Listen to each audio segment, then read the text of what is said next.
हसन नाज़रीन कराम, देखिए मुल्क के हालात तो बहुत अजीब-गरीब मंज़र पेश कर रहे हैं इस वक्त। एक तो हमारे ऐवान का इजलास बुला लिया गया है, दोनों ऐवानों का अलग अलग इजलास भी, इकट्ठा इजलास भी होने वाला है और लगता है कि आईनी तरामीम होनी है। अब ऐलान भी हो गया कि आईनी तरामीम की जाएंगी। ये कह दिया कि तरामीम तब भी होंगी जब हमारे पास तादाद पूरी होगी।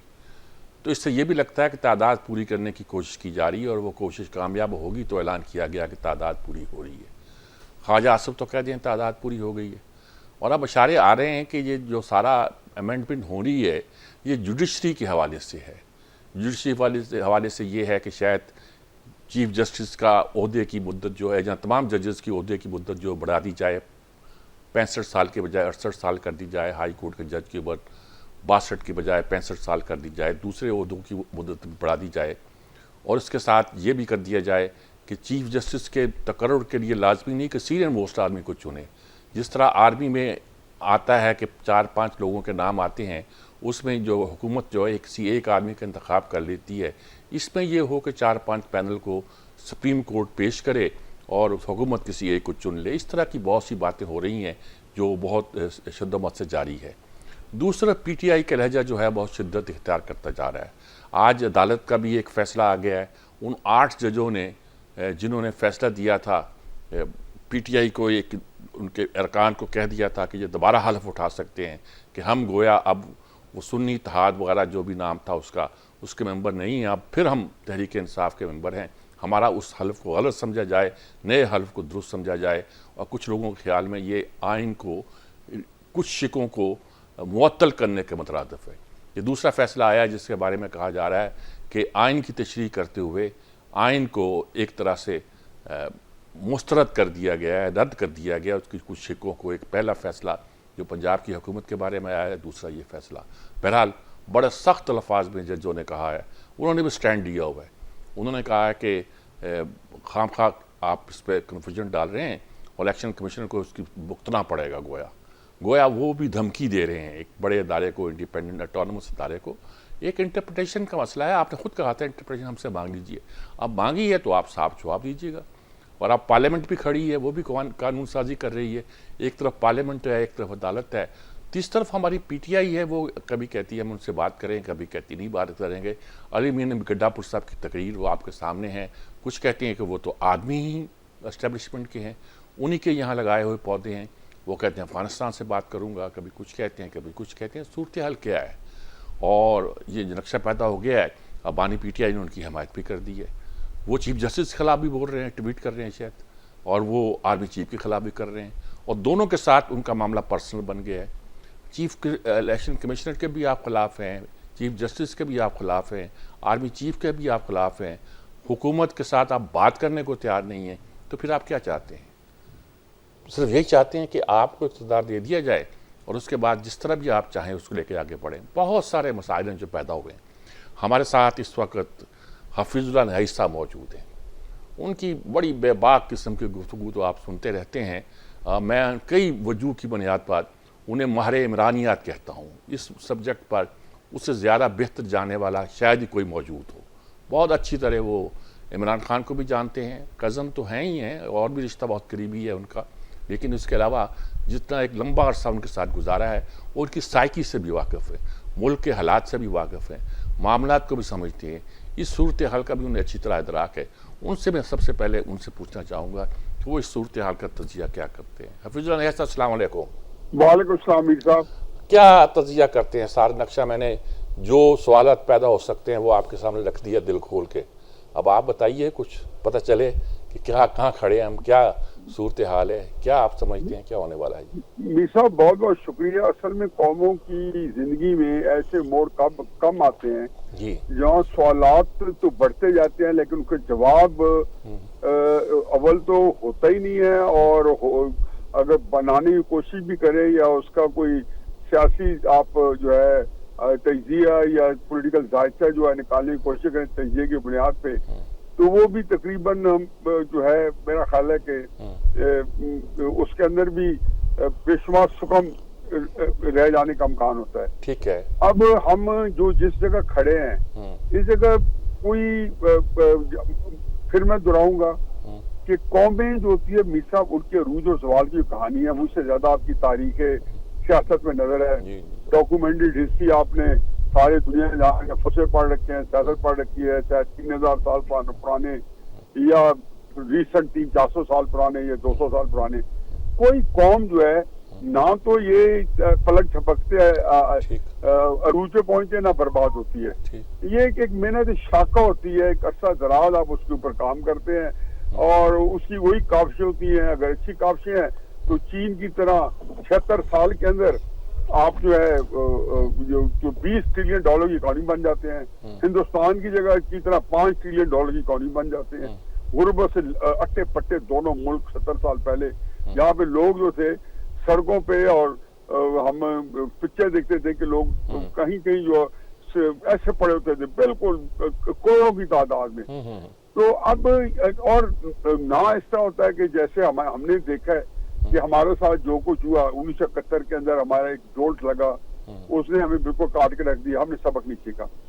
अब हम जिस जगह पहुंचे हैं, पहली बात तो यह है कि मैं तो इसके बारे में बार बार ये कहता हूँ, हमें पता नहीं इससे मायूसी फैल गया है नहीं, लेकिन ये हकीकत है कि आप जब एक अर्सा पहले जो कुछ करते हैं, जो करतूत होते हैं, तो उसका नतीजा या जो कुछ जो फसल बोते हैं काश्त करते हैं, वही काटते हैं, वही काटते हैं। तो ये मेरा ख्याल है कि पिछले खसूसन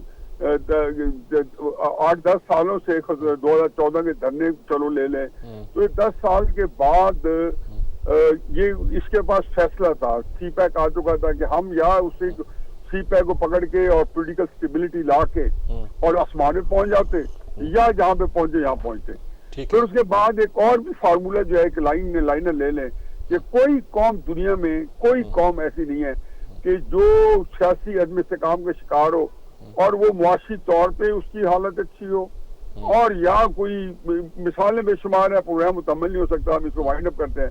तो इसके दूसरा आंसर है कि सियासी अदम इस्तेकाम, सारे मुल्क जो आज तरक्की पे हैं उनके अंदर एक ही कॉमन है, निजाम कम्युनिज्म है, टूटी बड़ी इंडियन में डेमोक्रेसी है, गल्फ कंट्री की बादशाहतें हैं, अमेरिका की वेस्ट की जो डेमोक्रेसी है, एक चीज कॉमन है कि आप में वहां पे सियासी इस्तेकाम रहा है।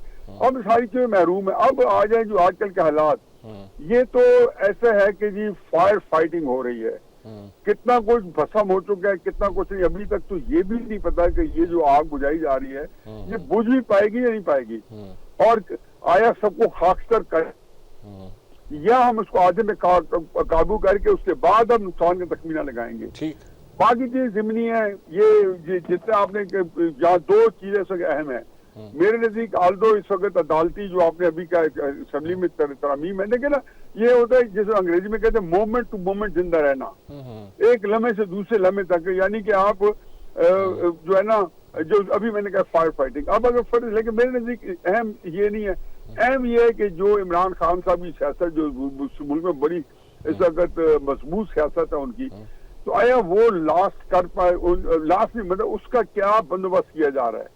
क्योंकि ये कह देना काफी नहीं है कि नवाज शरीफ का हम किस्सा तमाम कर देंगे, इमरान खान साहब का किस्सा तमाम कर देंगे, इमरान खान माइनस है, नवाज शरीफ माइनस है, फलां है, ये काफी नहीं है।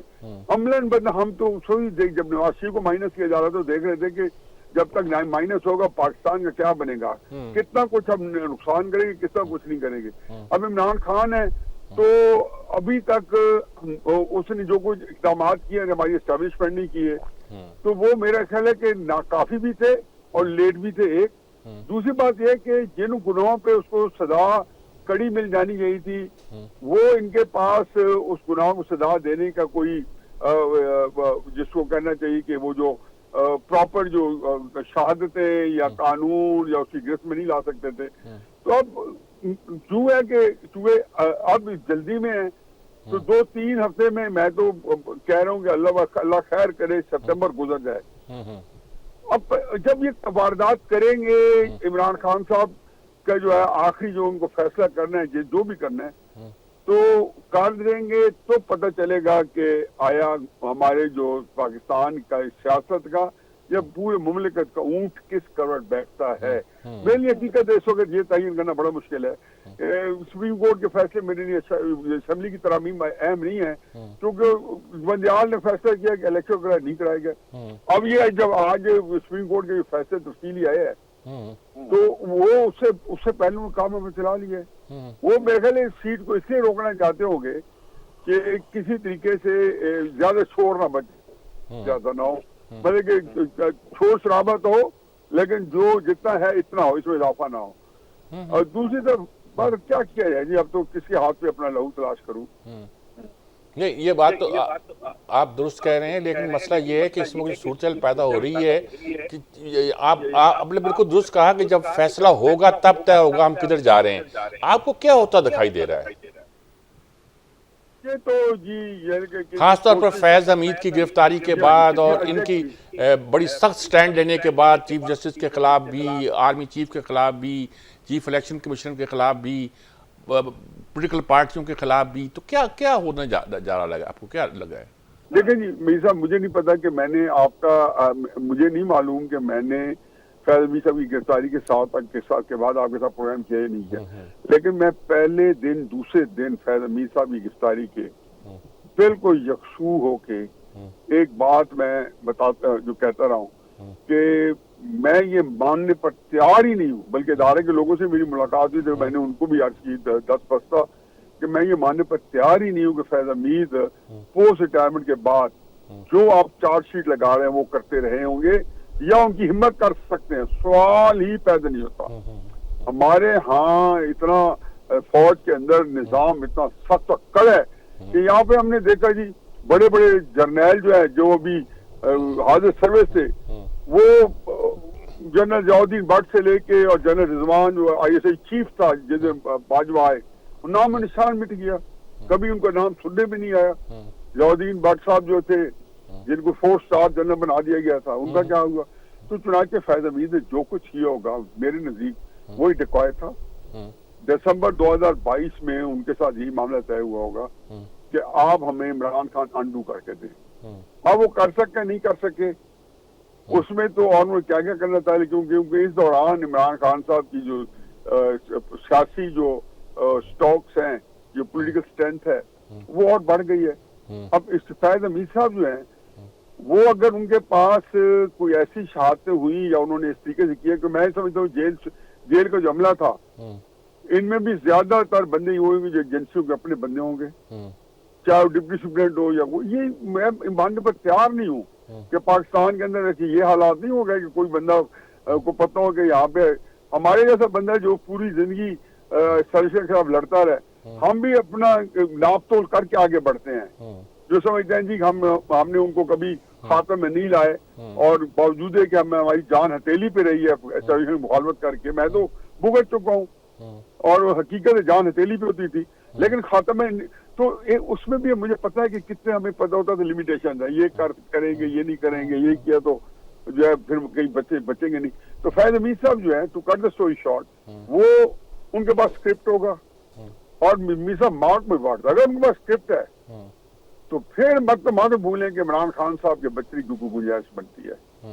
ये नहीं हो सकता कि स्क्रिप्ट भी दे फैज हमीद साहब से 1.5 साल उसके ऊपर जो है उसके ऊपर 1.5 नहीं बल्कि 2.25 साल उसके ऊपर एक्शन भी होता रहे और एक जो है निजाम चलता रहे और फिर ये सारे जेल के अंदर भी उनको ये निजाम हो, तो ये सारी चीजें जो हुई होगी तो उन्हें इतनी एविडेंसेस हो जानी चाहिए। अगर नहीं होगी तो फिर तो मैं यही कहूंगा कि फिर ये जंग बंद कर दे, सुलह कर ले इमरान से। अगर आप फैज हमीद साहब से भी कुछ ही निकलवा सके ऐसा कि जैसे वाकई सारे हक्का बक्का हो जाए, इमरान खान साहब वो सुनते ही चारों शानिचत हो जाए, अगर तो ये हुआ तो फिर आप समझे, और ये मेरा यकीन है कि यही होगा। मैं मान ही नहीं सकता हूँ कि अगर इस तरह का सेटअप है ये जो मेरा बिल्कुल ईमान का जुज्व है कि फैज हमीद साहब एक डिकॉय थे, दिसंबर 2022 में उनसे मामला किया गया होगा और उनके ये तो कुछ बिल्कुल जान बख्शी हो गई होगी, उनको यही होगा कि हम आपकी सजा में तखवीश हो सकती है अगर आपने जिस बंदे को इस जो फ्रैंकेस्टाइन आपने पैदा किया था या फरीद पैदा किया था आप इसको अंडू कर दें। अगर उन्होंने अंडू कर दिया या उसके लिए कर दिया तो मेरा ख्याल है कि उन्होंने जरूर किया होगा। फिर उन्होंने फिर 1.5 साल देखा कि फैज हमीद साहब सोशल गैदरिंग में भी आते थे, तंदराते फिरते थे, तो लोग हक्का बक्का थे कि यार अगर ये अपने घर के अंदर नहीं फिर सके, कोई ये निजाम नहीं चला सके, तो ये वो जो था आई थिंक मेरा ख्याल है तो शेक्सपियर ने कहा था ना रूबिकॉन रिवर क्रॉस करने पर, gentleman the dice cast, dice cast. तो द डाइस कास्ट। मेरा ख्याल है कि फैज हमीद की गिरफ्तारी के बाद जो है ना डाइस कास्ट तो हो नहीं हो के रहना है। अल्लाह रहम करे। लेकिन पाकिस्तान के लिए क्या होता है, देखें, बिल्कुल फिक्र पाकिस्तानी करनी चाहिए। जी फजल न्याज़ी साहब, अगर आपके पास दोबारा वक्त हुआ तो दोबारा मैं आपकी तरफ आऊँगा। मुझे मालूम है कि आप मसरूफ़ हैं, वरना आपने बड़ी तफसील के साथ बहुत गुफ्तगू बहुत अच्छी तरीके से हमसे की है। कोशिश करूँगा दोबारा आपसे बात की जाए। एक वक्फा लेते हैं, वक्फे के बाद हाज़िर होते हैं। जी नाज़रीन किराम, अभी आपने गुफ्तगू सुनी और हमने तफसील के साथ मुल्क की सूरत हाल का तज़किरा किया। हफीज़ुल्लाह नियाज़ी के साथ बात की पहले, और बात सिर्फ ये इस मसले पर की कि इस वक्त जो सूरत हाल है, एक तरफ पार्लियामेंट बैठी हुई है, लगती है आइनी तरामीम पास करेगी और आइनी तरामीम जो है जुडिशरी के बारे में होगी। दूसरी तरफ जुडिशरी ने आज अपना वो हुक्म पास कर दिया है कि जो जो अरकान के बारे में शक था कि ये पीटीआई के अरकान हैं कि नहीं हैं, तो कह दिया कि ये पीटीआई के अरकान हैं। बड़े सख्त अल्फाज इस्तेमाल किए कि अगर इलेक्शन कमीशन इस पर अमल दरामद नहीं करता, बहाम खाम का पैदा करता है, तो उसको नताइज भुगतना पड़ेंगे। कुछ इस तरह के अल्फाज हैं जिस पर बहुत से लोगों को इतराज़ है कि इलेक्शन कमीशन के बारे में उन्हें ये राय नहीं देनी चाहिए थी। खुद ही कहा था कि कोई इख्तलाफ हो तो हमसे पूछ लेना, उन्होंने पूछ लिया है, तो अब ये कहना कोई मुनासिब नहीं है एक आइनी इदारे के बारे में। खैर वो तो एक अलग बहस है। लेकिन दूसरी तरफ ये है, लगे हुए हैं, सींग से सींग फंसे हुए हैं। तीस तरफ जो बानी पीटीआई हैं हमारे खान साहब, वो चीफ जस्टिस के ख़िलाफ़ भी, आर्मी चीफ के ख़िलाफ़ भी, चीफ इलेक्शन कमीशन के ख़िलाफ़ भी और बाकी सियासी जमातों के ख़िलाफ़ भी, वो किसी के साथ उनकी बन नहीं रही। क्या होने वाला है? फैज़ हमीद का भी जिक्र किया हमने, क्या उसके बाद कोई सिचुएशन कोई ऐसी बनने वाली है जो मुल्क के लिए नाजुक हो सकती है, नहीं हो सकती? हमें इस बात से गर्ज़ नहीं है कि किसका मुस्तक़बिल क्या होता है, हमें सिर्फ इस बात से गर्ज़ है कि पाकिस्तान का मुस्तक़बिल क्या बनता है। मुस्तक़बिल सिर्फ ये नहीं है कि जमहूरियत का क्या मुस्तक़बिल बनता है, मुस्तक़बिल ये है कि पाकिस्तान अपने पाँव पे खड़ा होता है, आगे बढ़ता है, चलता है, सियासी इस्तेहकाम आता है, माशी तौर पर मजबूत होता है, सलामती के तकाजे पूरे होते हैं कि नहीं होते। सारे सवाल आते हैं जिसका हम जिक्र बाद साथ करेंगे। हफीज़ुल्लाह नियाज़ी भी शायद बाद में हमारे साथ शामिल हो जाएँ। शाहिद अहमद आरफ साहब हमारे साथ यहाँ मौजूद हैं, एडिटर, कालम नवीस, दानश्वर, हमारे बहुत पुराने साथी, वो है हमारे साथ। और तारिक अजीज़ साहब एक बहुत सीनियर सहाफ़ी, वो भी इस्लामाबाद स्टूडियो से हमारे साथ शामिल हैं। नसीम सिद्दीकी साहब बहुत सीनियर सहाफ़ी, वो भी हमारे साथ मौजूद हैं। तीनों की राय हम देखते हैं, बात करते हैं और फिर देखते हैं क्या सूरत बनती है।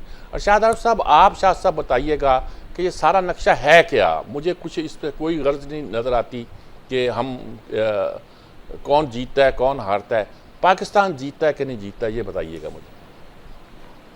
बिल्कुल मीर साहब, पाकिस्तान को ही जीतना चाहिए और इंशाल्लाह पाकिस्तान ही जीतेगा। लेकिन उसके जो तकाजे हैं वो पूरे हमने करने हैं और हमारी कौम ने करने हैं, हमारे इदारों ने करने हैं, उन लोगों ने करने हैं जिनको अवाम अपना वोट देकर भेजते हैं, या उन इदारों ने करने हैं जो अवाम के खून पसीने कमाई से मराहत हासिल करते हैं, तनख्वाहें हासिल करते हैं, ऐश व इशरत करते हैं और अपना फ़र्ज अदा नहीं करते।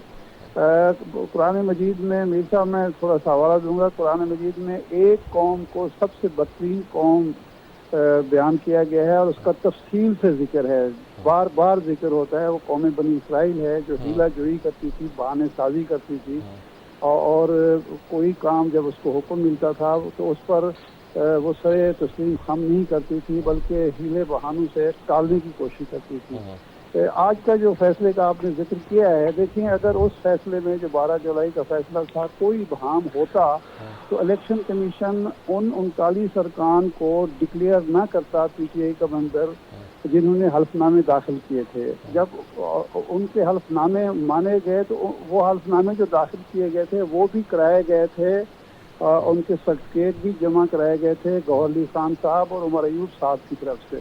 तो अगर वो 39 अरकान के जो सर्टिफिकेट हैं वो तस्लीम कर लिए गए हैं तो बाकी 40 अरकान के सर्टिफिकेट तस्लीम ना करना ये एक हीला जोई थी, बहाना साजी थी और कोई इबहम नहीं था। इबहम तो ये था कि आप कोई फैसले का एक हिस्सा भी तस्लीम, एक हिस्सा अपनी मर्जी का हिस्सा आप तस्लीम करें और जो आपको पसंद ना हो वो आप तस्लीम ना करें।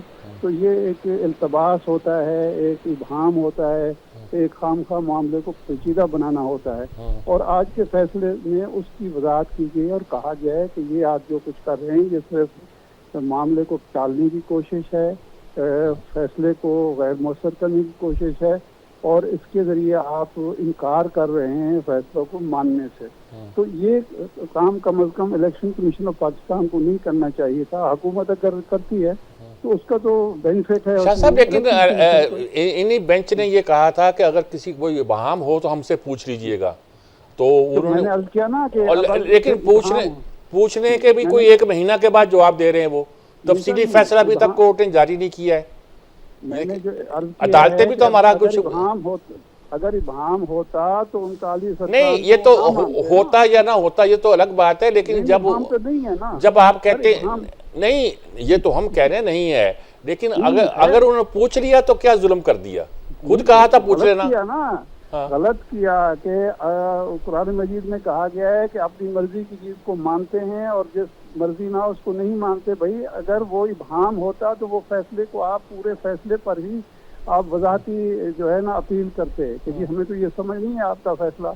इसका मतलब आपने फैसला समझ लिया, एक हिस्से पर जो आपको सूट करता था अमल कर दिया, क्योंकि जो वजाहत तलब कीजिए वो तो ये कीजिए ना कि उमर अयूब में हम किसका सर्टिफिकेट माने। तो उन्होंने जवाब यही दिया है कि जिस सर्टिफिकेट के तहत 39 को आपने मान लिया है उसी सर्टिफिकेट के तहत उसी चेयरमैन और उसी सेक्रेटरी जनरल के दस्तखतों से जो दूसरा सर्टिफिकेट जारी है उसको भी मान लें। इतनी सी बात थी ना, तो इसमें तो कोई इबाहम वाली बात नहीं थी। चलिए ठीक बात है। अब आते हैं आगे जो मामला इस वक्त पाकिस्तान में जो सबसे बड़ा मसला हुआ है और जो अदमी इस्तेकाम है जिसकी वजह से हमारे सारा एक बहरान पैदा हुआ है, वो हुआ है अवाम के फैसले को तस्लीम न करना, अवाम के मैंडेट से इनहराफ करना। और ये वो रवैया है जो मुसलसल पाकिस्तान और भारत में फर्क सिर्फ ये है कि भारत में 1951 में जब आइन बन गया तो सारे मामलात आइन के तहत चलते रहे। हमने जब 1956 में आइन बनाया तो हमारे मुख्तदर कुव्वतों ने उस आइन को तस्लीम न करते हुए मुल्क के अंदर 2 साल के बाद ही उस आइन को भी उठा के फेंक दिया। और बार बार जो आइन मुत्तफिक आइन जिसको कहते हैं, जिस पर पूरी कौम का इत्तेफाक है 73 का, उस पर भी अमल नहीं किया गया और हमेशा अवाम के फैसले से इनराज किया गया है। आज अगर हम ये फैसला कर लें भारत की तरह कि हम आइन के मुताबिक चलेंगे और हर इदारा अपनी आइनी हदूद में काम करेगा और किसी किस्म का इबाहम न पैदा होगा न किसी को करने देंगे, किसी को आइन से आइन में तजावुज़ और आइनी हदूद से तजावुज़ करने की इजाज़त नहीं देंगे तो मामलात आज से ठीक होना शुरू हो जाएंगे। ठीक बात है जी, आपकी बात आई बिल्कुल। तारिक अजीज साहब, नसीम सिद्दीकी साहब की तरफ मैं बाद में आता हूँ, पहले मैं आपसे पूछना चाहता हूँ कि ये सारी सूरत हाल पैदा हुई, जो सवाल मैंने किया था वो एक ज़िमनी सवाल है कि उन बेचारों ने तो ये पूछा है कि भाई आपने हम कहा था वजाहत मांग लो, हम वजाहत मांग रहे हैं, वजाहत मांग रहे हैं कि इन लोगों ने अपना हल्फनामा, वो तो उन्होंने हल्फनामा दिया था कि हम PTI के रुकन हैं, इन्होंने हल्फनामा पहले नहीं दिया था, जो दिया था।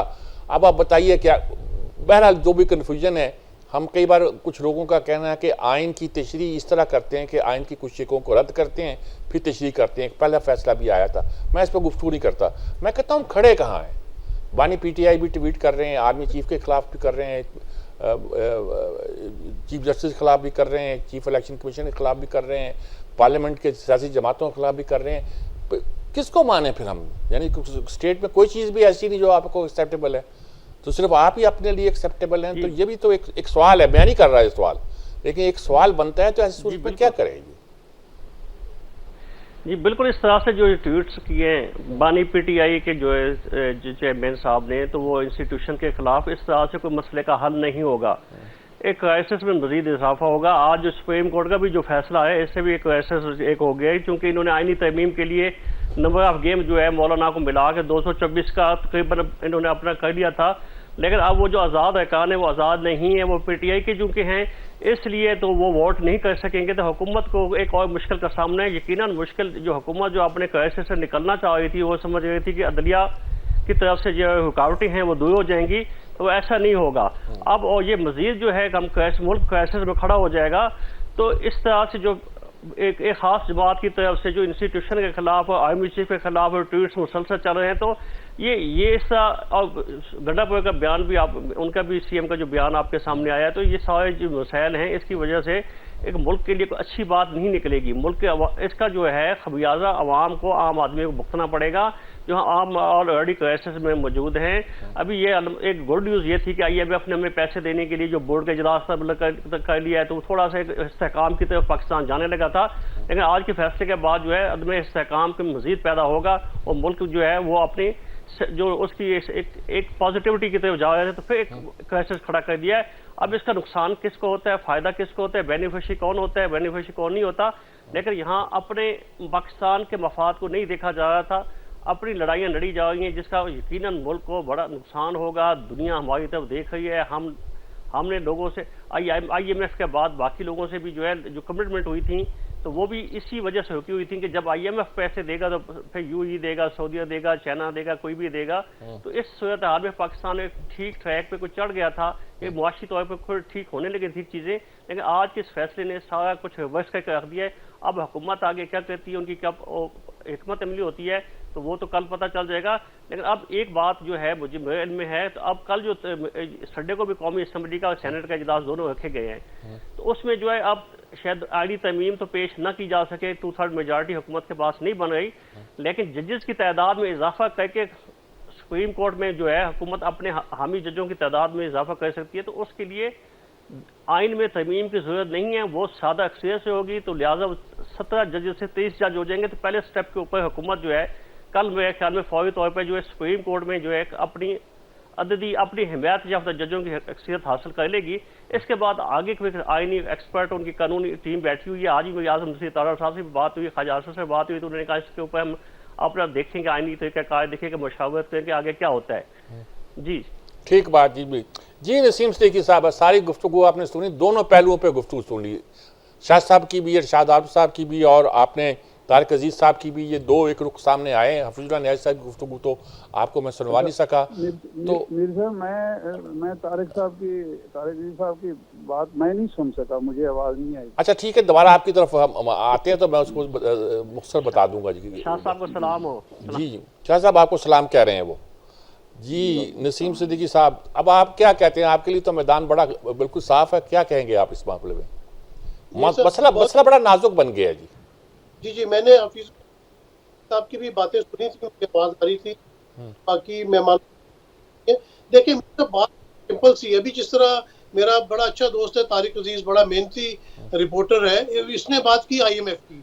अच्छा IMF ने तो देख लिया कि जी सुप्रीम कोर्ट का फैसला आ गया, तो शायद वो देखेगा कि अदम इस्तेकाम हो गया। ये सोशल मीडिया का दौर है, पूरी दुनिया देख रही है कि किस तरह पाकिस्तान के अंदर 8 फरवरी के इलेक्शन का मजाक उड़ाया गया।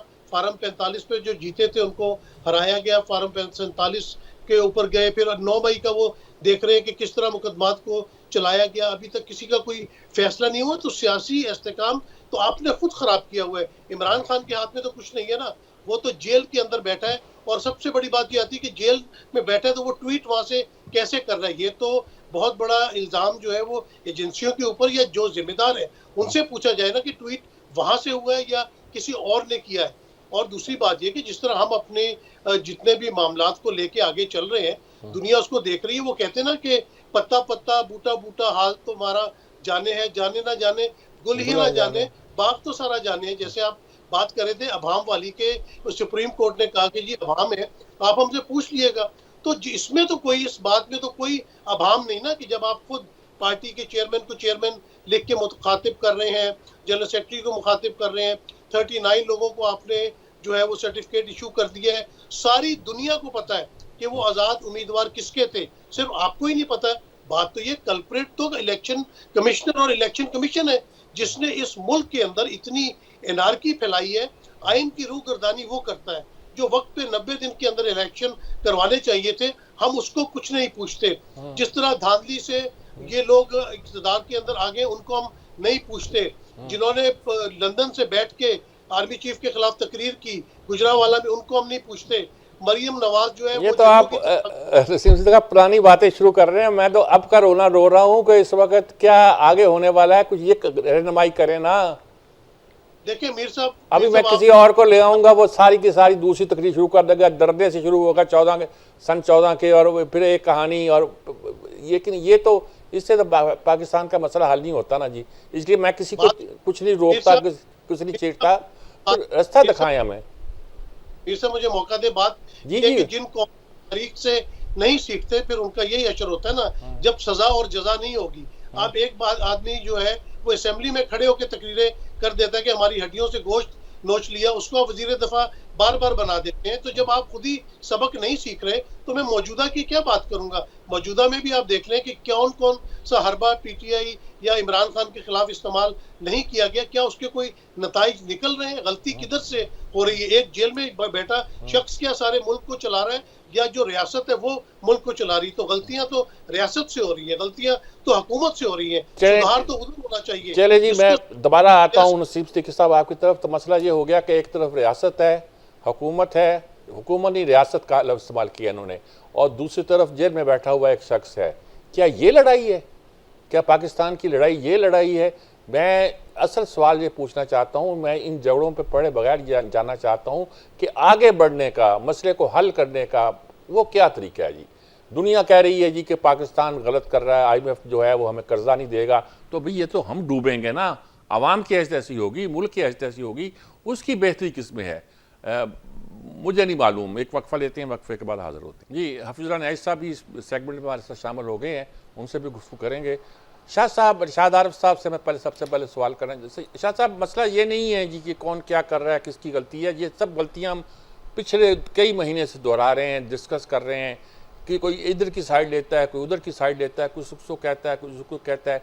मसला ये है कि अगर फ़र्ज़ किया IMF हमें पैसा नहीं देता, वो देखता है कि जी बात चल जाती है, तो नुकसान तो हमारा होगा। जैसे मैंने कहा, मैं उस पर भी बहस नहीं करता। मैं ये पूछना चाहता हूँ कोई रास्ता है? आप कहेंगे एक ही रास्ता है कि उसको छोड़ो और उसके इक़्तिदार दो, और जो इलेक्शन में अनडू किया गया तो उसको, ये होना नहीं है। कल बिलावल भुट्टो ने कहा है कि नहीं, शायद यूसुफ जागिलानी ने कहा है कि नए इलेक्शन भी मसले का हल नहीं है। हम वहाँ पहुँच चुके हैं जहाँ नए इलेक्शन भी मसले का हल दिखाई नहीं देता। तो क्या रास्ता दिखाई देता है आपको मुल्क की बचत का, आगे बढ़ने का? देखिए जी, मसला तो मसले का हल यही है कि आप सब सारे के सारे जो स्टेक होल्डर हैं माजी से निकलें, और माजी बईद नहीं, माजी करीब से भी आपको निकलना पड़ेगा। ये सारे के सारे स्टेक होल्डर बैठ के कुछ बुनियादी चीज़ें तय करें, और वो 1973 के आइन की रोशनी में और ये अहद करें और कौम के सामने अहद करें कि अब जो कुछ आइन में लिखा हुआ है उस पर मिन्नो अमल होगा। जो दुनिया का वतीरा है, दुनिया भर में अक़वाम, देखिए ना, दो तरह की अक़वाम हैं। एक वो अक़वाम है जो अरसा दराज से आइन और कानून के मुताबिक, रूल ऑफ लॉ के मुताबिक जिंदगी गुजार रही हैं और तरक्की कर रही हैं।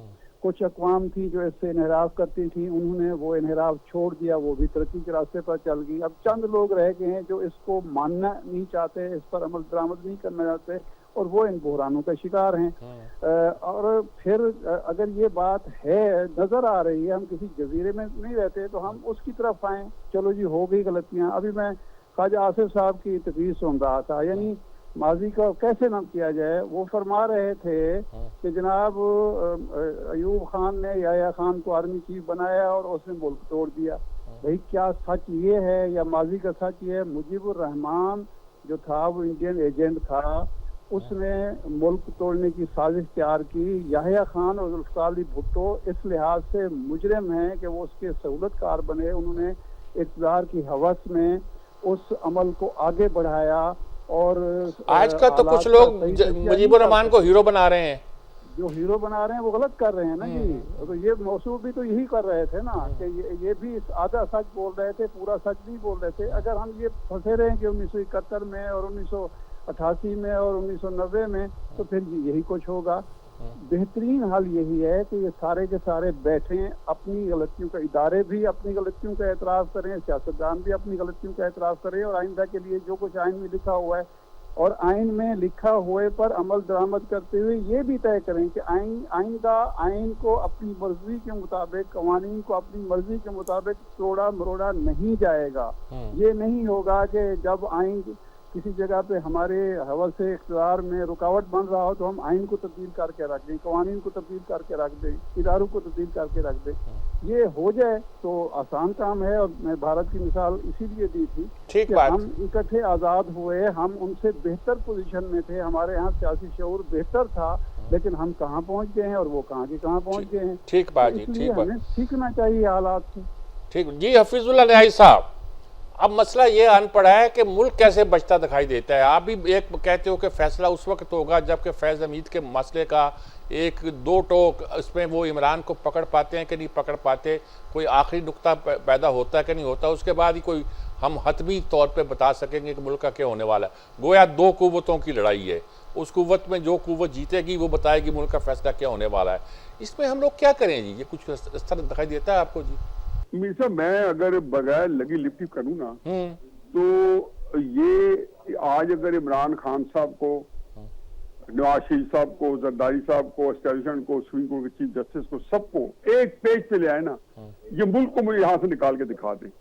हजूर, मुझे समझ नहीं आती कि आपके कैलिबर के दानिश्वर, फिर आपके जो साथ पार्टिसिपेंट है शाह साहब वगैरह, हमने हमारे आय कौन है, इतनी बात समझ नहीं थी कि कौमों के अरूज और जवाल की कहानी एक साल की 2 साल की नहीं होती कि शहबाज शरीफ ने, इमरान खान साहब ने ये कर दिया है। एक पूरा सीक्वेंस चल रहा होता है। ये कैसे हो सकता है कि आप मुल्क जब कटाई का वक्त है तो आपके आप ठीक नहीं हो सकता? करके दिखा दे मुझे। बाकी ये है जी कि इस धमा चौकड़ी में जाहिर है कि एस्टेब्लिशमेंट क्योंकि ताकत है, उनका अपर हैंड है नहीं रहने। ये तहरीक इंसाफ को जो ये गलतफहमी रही है 10 अप्रैल 2022 से लेकर आज तक कि हम फौज को काबू कर लेंगे। मैंने कल अपने कॉलम में लिखा, मैंने उसमें पूरी तरह नहीं लिखा, लेकिन मेरे बेटे ने मुझे कहा, जब मैंने कहा मैंने कहा बेटा 6 महीने में या तुम्हारा लीडर नहीं है या फौज नहीं है। तो उनका ख्याल था तहरीक इंसाफ वालों का कि फौज पहली दफा पाकिस्तान में शिकस्त खा जाएगी इमरान खान साहब से। ये आम था इनका नूरे बसीरत, तहरीक इंसाफ वाले अपने इस नूरे बसीरत को ये आम कर रहे थे कि बगावत हो जानी है, ये हो जाना है, ये हो जाना है। ज़ाहिर हो सकता है कि इस चक्कर में पता क्या क्या कर रहे हो। ये उस की बात है जब बाजवा था। अब ये लहजा बात है, बहस है कि अगर बाजवा चाहता, फौज चाहती, अगर उसके जो है वेस्टर्न टेस्ट न होते तो इमरान खान साहब का मकू टपना मार्च अप्रैल 2022 में कोई मुश्किल नहीं था। लेकिन अल्लाह का काम है, बाजवा को अल्लाह ताला ने पाकिस्तान को बाजवा से निजात दिलानी थी। उन्होंने हुआ ये कि उसके दिमाग में ये आया कि मैं शहबाज शरीफ को घर भेजूं, इमरान खान को घर भेजूं, निगरान हुकूमत बनाऊं, वो मुझे एक्सटेंशन दे। सुप्रीम कोर्ट में 5 जजेस की वैकेंसी खाली है, वो आए, मैं काजी फायजीजा को फारिग करूं। ये उमर अताब बंदयाल सारे इनके आगे जो है ना हिज मास्टर्स वॉइस बने हुए थे। सारे सुप्रीम कोर्ट सब सर्वियंट थी उनके आगे, बाजवा फैज कम्बिनेशन के आगे। हम सारा देखते रहे, दंदनाते लोग फिरते थे। तो इस क्राइसिस ये है कि जी अब आप जब पानी सर के ऊपर आ गया है और या ऊपर से गुजर गया, तो अब आप ये कहें जी कि हमने इसको ठीक करना है। एक आप प्रोडक्ट बनाते हैं, एक आपके सामने शीशे का गिलास बना होगा, अब ये गिलास बन के तैयार होके आ गया। अब के क्या प्रोसेस हुई है, क्या रॉ मटेरियल डला है, अब ये तैयार। इसको आप कहेंगे जिसको दोबारा आप सिलिका सैंड में कन्वर्ट कर दें, इसको आप दोबारा जो है रेत बना दें, तो ये नहीं हो सकता। ठीक बात। इसलिए हजूर आप जो है गिलास बन चुका है, जो कमाई की है उसको काटें। बाकी ये तबादमाई के लिए हर बंदा ये चाह रहा है कि जी ये हो जाएगा तो ये हो जाएगा। आज भी तरीके साहब वाले बेचारे यही समझ रहे हैं, उनको समझ ही नहीं आया कि अली अमीन गंडापुर जो है वो बिल्कुल याज मुख्तियार की गेम कर रहे हैं। वो वही का भुट्टो ने कहा था कि लीगल टीम, खुदा गवाह के तहरीक इंसाफ को अटक जेल में मिलने वाले जितने वकील थे, मैं मान ही नहीं सकता हूं कि वो एस्टेब्लिशमेंट के साथ कंप्लाइंट नहीं थे। ठीक है फिजान ऐसा, बिल्कुल आपकी बात बड़ी क्लियर आ गई। जी नाज़रीन किराम, एक वक्फा लेते हैं, वक्फे के बाद फिर हाजिर होते हैं। Welcome back. वहीं से शुरू करते हैं जहां से ख़त्म किया था। नसीम सिद्दीकी साहब, आपसे बात करना चाहता हूँ। ख्याल रहे कि उन्होंने बेटे का हवाला दिया। बेटा वो है जो जेल में है, इमरान खान का भांजा है, और इनको जितना दर्द होगा, दुख होगा, वो अंदाज़ा लगा सकते हैं आप। उस दर्द के साथ ये पूरी बात कर रहे हैं। आप क्या कहना चाहते हैं? देखिए, हफीजुल्लाह न्याजी साहब मेरे बड़े भाई, बड़े मोहसिन है, और उनका बेटा मेरे भांजों की तरह है। बात यह है कि उसको भी अगर साल सवा साल से जेल में रखा हुआ है और मिलिट्री हिरासत में, और उसने जो जुर्म किया तो उसकी सजा दे दे। उसकी सजा कितनी होगी? 6 महीने होगी, इस मसले को आप छोड़ दें, आगे चले में बताने के लिए मैंने आगे चलते जो सवाल आपने किया ना मीर साहब, वो सवाल ये है कि आइन और कानून पे जो है ना वो अमल दरामद कर लें। आप ताकत को भी छोड़ दें, आप बाकी चीजों को भी छोड़ दें, एक मुत्तफिका आइन है ना हमारे पास। दूसरी तरफ आप जब एक दफा रेडियो पाकिस्तान पेशावर की इमारत की बहुत ज्यादा पजीराई बताते हैं, उस पर हमला हो गया, फिर आप खुद पार्लियामेंट के ऊपर हमला करते हैं, उसमें जाके आप पार्लियामान को गिरफ्तार कर लेते हैं, तो बात ये चाह तो कोई भी नहीं रहा। जिसके पास ताकत है फैसला उसी ने करना है। कैदी नंबर 804 ने फैसला नहीं करना, उसकी तरह तस्वीर दिखाई जाती है, ना नाम ले सकते, फैसला आपने खुद करना है। अब जिस तरफ इतनी बातें हो गई, 9 मई हो गया, तोशा खाना, 190 मिलियन, पता नहीं कौन कौन से केस, उनका रिजल्ट कुछ भी नहीं निकला। फैज हमीद वाली बात जो न्याजी साहब ने की है, अगर उसका भी नतीजा कुछ नहीं निकलता तो खुदा के वास्ते हार मान ले, जिद और हट दर्मी से पीछे हट जाए।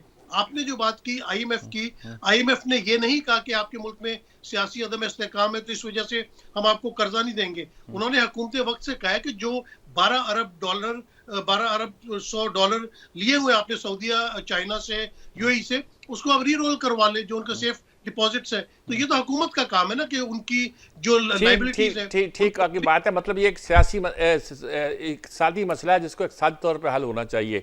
वक्त कम है चूंकि मेरे पास। तारिक अजीज साहब, आप क्या लास्ट वर्ड्स क्या कहेंगे, आप कैसे कंक्लूड करेंगे बहस को?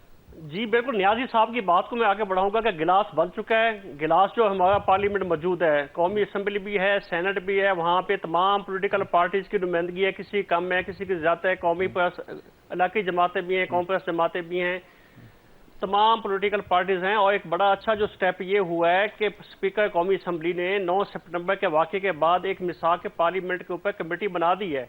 उस कमेटी में देखिए मैंगल साहब भी बैठे हुए हैं, महमूद खान साहब भी बैठे हुए हैं, मौलाना फजल रहमान साहब बैठे हुए हैं, और पीटीआई के हुमायूं साहब भी बैठे हुए हैं, हमद रजा साहब बैठे हुए हैं। तो ये गिलास जो है इस जो बन चुका है, जो पार्लियामेंट मौजूद है, इससे इस्तेफादा किया जाए, अपने तमाम मसाइल का हल इस पार्लियामेंट से निकाला जाए। अब उसको आगे लेके चलते हैं। जो इलेक्शन जैसे हुआ हो गया, पिछला कैसे हुआ, उससे पिछला कैसे हुआ, उस बहस में नहीं पड़ना चाहिए। अब आप मुल्क को आगे निकालने तो हमने दुनिया को ये दिखाना है कि जी हम पॉलिटिकल पार्टी से अपने नेशनल इंटरेस्ट के ऊपर इकट्ठी हैं। अब जो मिसाक पार्लियामेंट के ऊपर जो कमेटी बन गई, उसमें तमाम पॉलिटिकल पार्टी से वो जो फैसले करें, जो मुल्क को पार्लियामेंट को कैसे चलाने, आगे जो फैसले करने, इत्तफाक ऐसे कौमी सलामती का मामला हो, कौमी मफाद हो, ताकि ये दुनिया को मैसेज है कि ये अपने कौमी मफाद के ऊपर कंप्रोमाइज नहीं करते। इनकी सियासी लड़ाइयाँ आपस में हैं, लेकिन पार्लियामेंट में ये मुतहद हैं। तो तब जाके दुनिया हमसे कनेक्शन भी करेगी, हमारे दुनिया के साथ हम चल भी पाएंगे, दुनिया से हम इमदाद भी ले सकेंगे। तो इसके ऊपर जो है मेरा अपना ख्याल यह है कि पीटीआई के भी लोग अब थोड़ा इसमें, मैं कमेटी में बैठा हूँ, पहली कमेटी चूंकि मीडिया को बुलाया गया था, बड़े उनका पॉजिटिव रोल था, उनका बिल्कुल चलना चाहते थे।